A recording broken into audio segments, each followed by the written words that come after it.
So of course what we need is to have a car which is supporting Android Auto or CarPlay, but most cars do not support them wirelessly, only wired. And of course these days we want to have it wireless without having to plug and unplug every time. And so that's the idea. That's the reason why we have these devices. I have already one device. That's the one here, but it's not working very reliable. And so I'm hoping that this one will be much better. Yeah, car is running. It's very hot inside. I hope you can still understand me. So I'm going to remove the old device. And so here's what we get. We get the device itself, very small one actually. And so let's take it out. Yeah, really nice and small. We get also some adapter cables. We have one USB-C to standard USB-A. So if you want to use USB-C, can use this adapter here, plug it in, use it directly, or you can also use it with an extension. Plug this into the car and the CarPlay or Android Auto device here.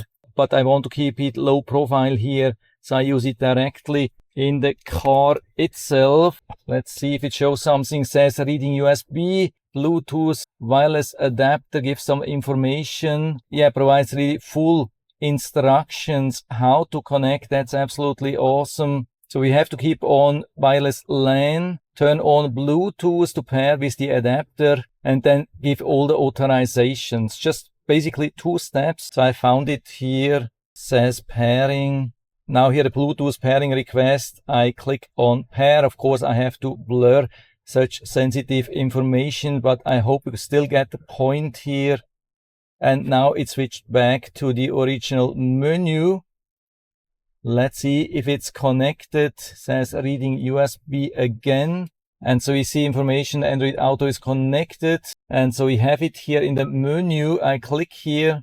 And so this brings me directly to Google Maps. Of course, I've been moving away from the location where I live, so I'm not showing any personal information. But watch how nice and smooth this is working. Absolutely amazing. Can zoom in and zoom out. And of course, works also for all the other apps. When I click here, I get the overview of all the apps which I have installed or which are compatible with Android Auto. So I have a lot of weather information, messaging, other navigation, phone, news, even weather radar, and for all the apps supporting audio like music, calling, and so on. I can even use the buttons here, for example, for volume changes directly from the wheel. This is absolutely amazing. You can see also live weather information here, zooming in, zooming out.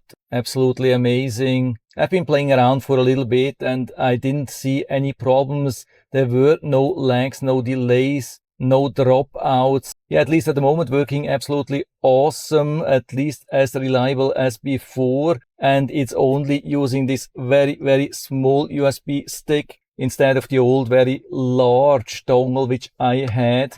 Does exactly the same thing and almost not using any space at all. This is what I really love here. So at least at the moment, full recommendation. And so if you're interested, I'll put down the link to the Amazon listing down into the description so you can check it out and order one for you if you like it. And I hope I've been able to help you a little bit with this video. If you have any questions or comments or want to share your own experience with this Android Auto or Apple CarPlay adapter, then just let us know down in the feedback area. I'm always happy to talk about these things. And if you like the video, give me a thumbs up, subscribe my channel. Thanks for watching. See you next time.